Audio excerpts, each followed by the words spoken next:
a weekend in college football. It was an amazing one, and we had such a great time watching it. I know I did. I hope you did too. We are back for week 3 of our WRAL College Football Power Rankings.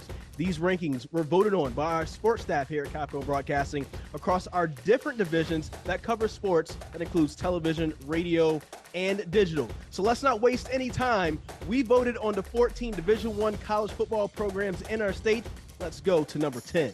And re-entering the top 10 after dropping out last week, the Davidson Wildcats. They beat Barton 37-17 over the weekend, and now they are 1-1 for the season.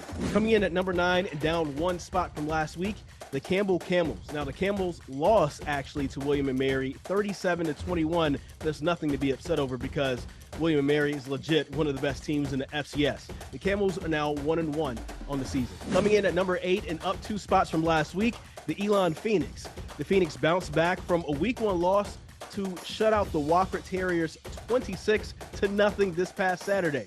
The Phoenix will stay in state and they'll take on Gardner-Webb this coming Saturday. Staying at number 7 in our WRAL Power Rankings, NC Central. The Eagles renewed yet another HBCU rivalry, this time against Winston-Salem State. The Eagles shut them out 41-0. They'll hit the road to take on New Hampshire this coming Saturday.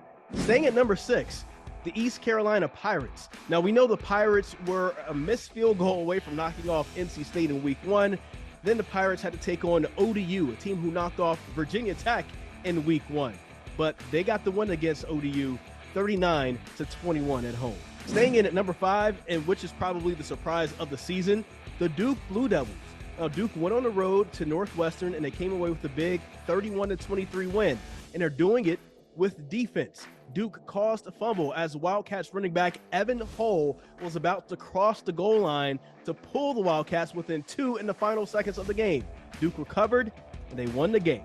Coming in at number 4, down 1 spot from last week, and even though they won, the North Carolina Tar Heels, the Heels are the only team in our WRAL Power Rankings to slip each week despite winning every week. They are 3-0. They started off as number 2. Then last week, they were number 3, number 4 this week. The Heels went on the road and they beat Georgia State out of the Sun Belt. You know what the Sun Belt can do, 35-28. Speaking of the Sun Belt, up 1 spot from last week, Appalachian State. The Mountaineers didn't let their loss to UNC faze them whatsoever at number 6, Texas A&M. The Mountaineers controlled that game's tempo. They held on to the ball for 41 minutes compared to 18 for the Aggies. The Mountaineers got the big 17-14 upset victory. Some are saying this is more impressive than their upset win over Michigan back in 2007. Staying in at number 2, the Wake Forest Demon Deacons. Dave Clawson took on his former assistant Clark Lee, who spells his last name L-E-A, of course, because that's the right way to spell it, and the Vanderbilt Commodores. And the teacher bested the student in this case, 45-25. The Deeks will host Liberty Saturday in Winston-Salem.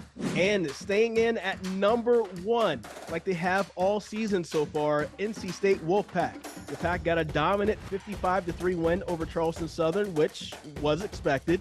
Now they have a tougher test at home against Texas Tech this Saturday at Carter Finley Stadium. Hey, how do you guys feel about our WRAL Power Rankings?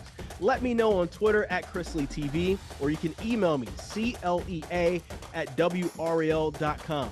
Hey, this was a great week of college football. We're looking forward to another great week of college football, and we'll see what happens in our rankings next week.